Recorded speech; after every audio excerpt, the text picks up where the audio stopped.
कहा जाता है कि इंसान को अपनी लाइफ के जो 2 फैसले हैं ना, वो बहुत सोच समझकर गाइडेंस के साथ प्रॉपर तरीके से करना चाहिए। पहला है शादी का फैसला, शादी किससे करनी है, और दूसरा है जॉब का फैसला, नहीं जॉब कौन सी करनी है, क्योंकि इंसान का ज़्यादातर वक्त है वो या तो घर में होता है फिर जॉब में होता है। ये अलग बात है कि हम ख्वाब पूरे नहीं कर सकते, लेकिन हम ख्वाब देखें ही ना, कुछ बड़ा सोचे ही ना, फिर ये तो हमारी नालायकी है, ये तो हमारी नालायकी है, ये तो बदतमीजी है हमारी। तो बड़े ख्वाब देखिए, आगे बढ़िए। अच्छा, आपका सवाल ये कि जो करियर सिलेक्शन है वो कैसे किया जाए, या करियर चूज कैसे करना चाहिए, आप ये पूछना चाह रहे हो ना। देखिए, वैसे तो ये बहुत अहम सवाल है, बहुत ज़रूरी सवाल है कि हमें करियर कौन सा चूज़ करना है, या डिसीजन हमारा करियर का जो डिसीजन है वो, करियर का जो डिसीजन होता है वो इंसान की ज़िंदगी का सबसे अहम डिसीजन होता है, क्योंकि जो आपकी जो लाइफ है, आपकी जो सक्सेस है ना, वो आपकी हैबिट्स और आपके डिसीजंस पे डिपेंड करती है कि आप फैसले कैसे लेते हो।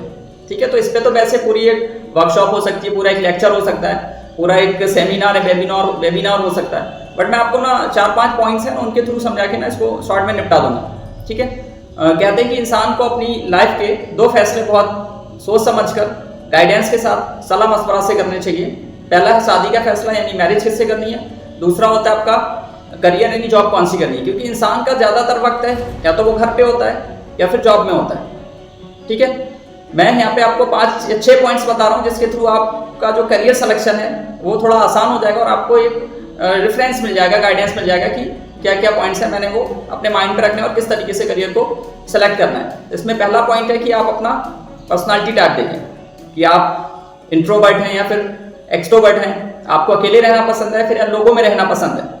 अगर आप इंट्रोवर्ट हैं तो आप प्रोग्रामिंग में जा सकते हैं, आप रिसर्च में जा सकते हैं, या ऐसे काम कर सकते हैं जिसमें ग्रुप नहीं होता, आपने अकेले काम करना होता है। अगर आप एक्सट्रोवर्ट हैं तो फिर आप टीचिंग में आ सकते हैं, आप लीडरशिप में जा सकते हैं, या फिर मार्केटिंग में जा सकते हैं, क्योंकि यहाँ पे आपको लोगों के साथ काम करना होता है। तो पहला पॉइंट क्या है कि आप अपना पर्सनालिटी टाइप देख लें, आप रिस्क टेकर हैं या फिर बैलेंस लाइफ चाहते हैं। ठीक है, दूसरा पॉइंट इसमें ये है कि मल्टीपल इंटेलिजेंस। आप गूगल पे जाके हार्वर्ड गार्डनर की जो थ्योरी है ना मल्टीपल इंटेलिजेंस, उसको थोड़ा स्टडी कर लें, पढ़ लें।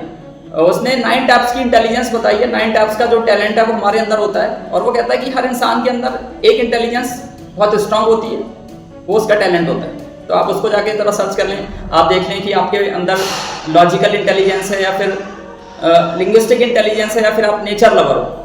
तो 9 टाइप्स की जो भी इंटेलिजेंस है उसमें से जो भी आपके अंदर है वो उसको आप रेफरेंस बना सकते हैं, तो गूगल पे जाके उसको सर्च करें। तीसरा पॉइंट ये देखें कि आपके जो रोल मॉडल्स हैं वो किस तरीके हैं, आप कैसे लोगों को सुनते हैं, कैसे लोगों को फॉलो करते हैं, क्योंकि कहते हैं कि इंसान अंदर से वैसा ही होता है जैसे लोगों को वो फॉलो करता है, जैसे उसके रोल मॉडल्स होते हैं। आप ये देखें कि आपको सोशल वर्क करने वाले पसंद हैं या फिर आपको साइंटिस्ट पसंद हैं, आपको एक्टर्स पसंद हैं, क्रिकेटर पसंद हैं, तो वो भी आपका एक रेफरेंस बन सकता है कैरियर सिलेक्शन में। तीसरा पॉइंट क्या हो गया, आप देखें कि आपके रोल मॉडल्स कैसे हैं।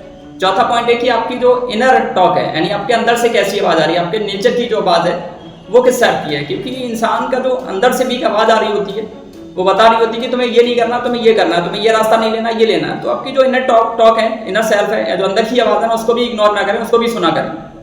वो भी कहीं ना कहीं आपका को बताती है कि तुमने ये करना है, ये नहीं करना है। ठीक है, जो नेचर की बात होती है। चौथा पॉइंट क्या हो गया, आपका इनर सेल्फ है, इनर टॉक है, उसको भी सुनना है। 5वां पॉइंट क्या है कि आप अपनी स्ट्रेंथ को पहचाने कि आप ऐसा कौन सा काम है जो आप 24 घंटे बिना थके कर सकते हैं, जो काम आपको टाइम एंड स्पेस से बाहर कर देगा, आप जिस काम से बोर नहीं होंगे, तो वो आपका टैलेंट होता है, वो आपकी इंटेलिजेंस होती है। ठीक है, तो अपने जो भी स्किल्स हैं, अपनी स्ट्रेंथ है, उसको पहचानें, या लोगों से पूछा करें कि भाई मेरे अंदर सबसे बेस्ट क्या लगता है तुम लोगों को, क्या मैं कर सकता हूँ। तो इस तरीके से भी आपकी जो चौथी क्या है वो अपनी स्ट्रेंथ को पहचानें।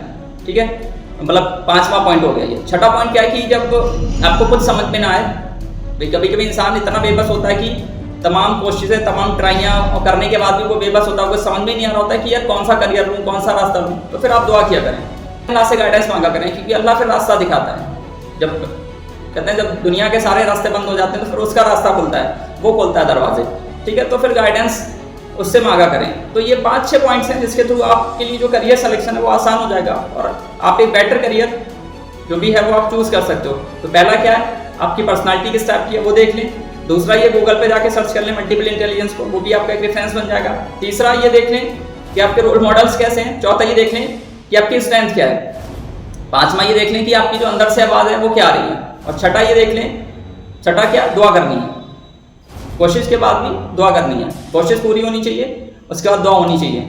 तो अगर ये 5-6 पॉइंट्स को आप अपने माइंड में रखेंगे, चीज़ों को रखेंगे, तो आपके लिए जो करियर सिलेक्शन है वो बहुत आसान हो जाएगा। तो ये 5-6 पॉइंट्स हैं जिसके थ्रू आप अपना करियर को सिलेक्ट कर सकते हो। तो बड़े ख्वाब देखिए, अच्छा करियर बनाइए, बड़ी मंजिल के मुसाफिर बनिए, छोटी सोच ना रखिए, छोटे ख्वाब ना रखिए। ठीक है, ये अलग बात है कि हम ख्वाब पूरे नहीं कर सकते, लेकिन हम ख्वाब देखें ही ना, कुछ बड़ा सोचे ही ना, तो फिर ये तो हमारी नालायकी है, ये तो हमारी नालायकी है, ये तो बदतमीजी है हमारी। तो बड़े ख्वाब देखिए, आगे बढ़िए।